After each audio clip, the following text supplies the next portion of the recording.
আসসালামু আলাইকুম রহমতুল্লাহ। আমরা পর্দা সংক্রান্ত আলোচনা শুনছিলাম।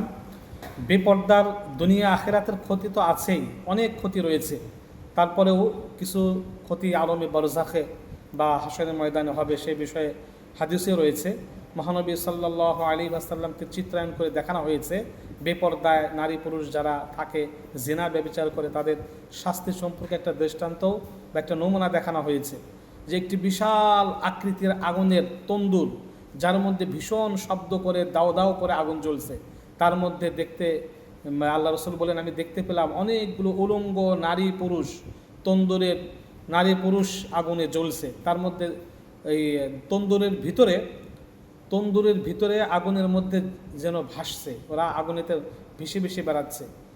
আগুনের লেলিহান শিখা যখন ভীষণ তেজদীপ্ত হয়, তখন যেন ভাসমান নারী পুরুষ তাদের তন্দুরে মুখপানে চলে আসে। আবার যখন আগুন নিম্নগামী হয়, তখন ভিতরকার প্রজ্বলিত নারী পুরুষগুলো নিচে চলে যায়। কবর জগতে এখন শাস্তির কারণ হলো এই সমস্ত নারী পুরুষ দুনিয়াতে বেপরদগির মধ্যে জীবন যাপন ও অবাধে জিনা বেবিচারে লিপ্ত ছিল। কঠিন আযাব তো আছেই, হাসরের ময়দানে কঠিন আযাব আছে, দুনিয়াতে তার কোনো ইজ্জত সম্মানও নাই। তাই পর্দা সংক্রান্ত কিছু হক বা আদব সম্পর্কে আমরা আলোচনা শুনব। 1 নম্বর, পর্দা শরীয়তের বিধানে গুরুত্বপূর্ণ ফরজ আইন।